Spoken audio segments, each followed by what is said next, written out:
Every day, thousands of Indian professionals are using ChatGPT to write reports, using Claude to summarize documents, using AI image tools for presentations.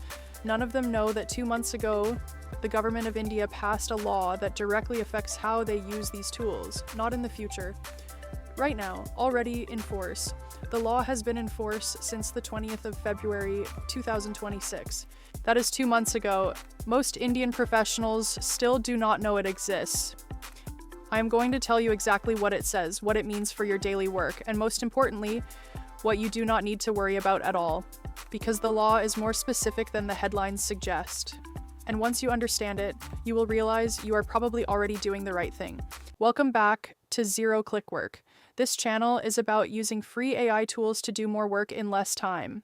In the last few videos, we showed you which tools to use, which tasks they replace, and whether your company is telling you the truth about AI. Today we step back even further, because the government of India has now formally entered this conversation. The law is called the Information Technology Intermediary Guidelines Amendment Rules 2026. That is the official name. You will never need to remember it. What you need to remember is this: India now has a formal legal definition of AI-generated content, and it comes with specific rules about how that content must be handled. Here's what it actually says. The law introduces a new term: synthetically generated information, SGI for short. Here is the plain English definition. SGI is any audio, video, or image created or significantly altered by AI in a way that looks real. That includes AI-generated images that look like photographs, deepfake videos showing real people saying things they never said, AI-cloned audio that sounds like a real person. That is SGI. That is what the law regulates. Now here is what it does not include, and this is the part that will reassure most professionals watching this. Pure text is not SGI. If you use ChatGPT or Claude to write a report, an email, a document, that is not affected. Routine editing is not SGI. Basic photo editing, color correction, not affected. Educational content created in good faith is not affected. The law targets realistic fake content, not professional productivity tools. The law creates 3 specific rules that directly affect any professional creating or sharing AI-generated content. Rule 1. Mandatory labeling. If you create or upload AI-generated images, audio, or video to any platform, it must be clearly labeled as AI-generated, not hidden in a footnote. Prominently labeled. Visible for at least 10% of the content duration or area. Rule 2. Metadata embedding. AI-generated content must carry permanent metadata showing when it was created and how it was generated. This metadata cannot be removed. Rule 3. The 3-hour rule. If harmful AI-generated content is flagged, platforms must remove it within 3 hours. Previously, this was 36 hours. The government cut it to 3. If someone reports a deepfake of a real person, removal within 2 hours. For professionals, the rule that applies is Rule 1. Any AI-generated image, video, or audio you share professionally must be labeled as AI-generated. That is it. Now, the part that most professionals watching this actually care about. You use Claude every day to write reports. You use ChatGPT to summarize email threads. You use Gemini to help with presentations. Are those affected by this law? The answer is no, and I want to be very clear about why. The law specifically states that pure text content is not classified as synthetically generated information. A report written with Claude, not SGI. An email drafted with ChatGPT, not SGI. A document summary from Gemini, not SGI. The law also specifically exempts documents, presentations, and PDFs created in good faith for professional or educational purposes. The law is not targeting how you work. It is targeting realistic fake content designed to deceive people. If you are using free AI tools to be more productive at work, this law does not restrict you at all. But here's where the law does apply and where professionals need to pay attention. Scenario 1.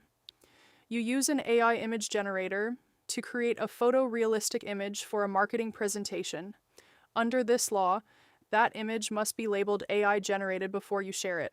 Scenario 2. Your company uses an AI voice tool to create audio for a training video. If that audio sounds like a real person, Hello and welcome to this channel. Today I will show you 7 AI tools that will save you thousands of rupees every month. it must be labeled. Scenario 3. You use an AI video tool to create a product demonstration video. If it looks like real footage, it must be labeled. The pattern is clear. If AI-generated content looks real enough that a viewer could be misled, it must be labeled. For most IT professionals writing reports and analyzing data, this will never apply. For marketing and communications professionals creating visual content with AI, this applies right now. So what do you actually need to do? 3 practical steps. Step 1. Audit what you create. This week, look at everything you have created using AI tools. Separate it into 2 groups: text-based content, reports, emails, documents, and visual or audio content.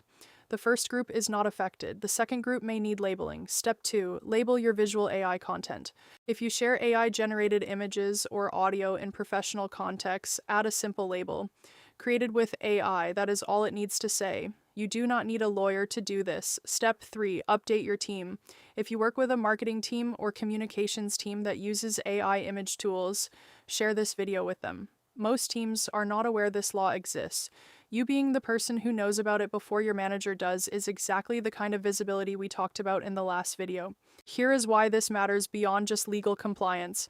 This law is the beginning. India is not the only country moving in this direction. The European Union already has strict AI content rules. The United States is discussing them. India has now joined that conversation. The professionals who understand how AI is being regulated will be more valuable than the ones who only know how to use it. Right now, in most Indian organizations, nobody in the team knows this law exists. You do. If you share this with your manager or your team this week, you become the person who is paying attention to things that matter.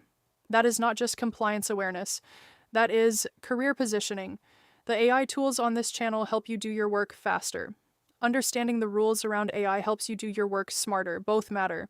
One last thing before the outro. This channel exists because most Indian professionals are using AI tools without knowing which ones to use, how to use them, or what rules now apply to them. We showed you which tasks AI replaced and which 3 it could not touch. We showed you the data proving most companies are not being honest about why they are cutting jobs. And today, we showed you the law that already governs how AI content must be handled in India. Every video on this channel uses free tools. Every video is based on real data. Every video gives you an advantage that most people around you do not have. That is what zero-click work is for. All the free AI tools we use on this channel are linked in the description below: Claude, ChatGPT, Gemini, Perplexity. All completely free. Now, a question for you. Before watching this video, did you know this law existed? And do you work in a role where you create AI-generated images, audio, or video? Drop both answers in the comments. I read every single one. If this video helped you, please hit the like button. It helps more Indian professionals find this. Subscribe if you are not already, because next week I am testing whether free AI tools can fully replace a paid subscription. Same tasks, same professional work, honest results. See you then.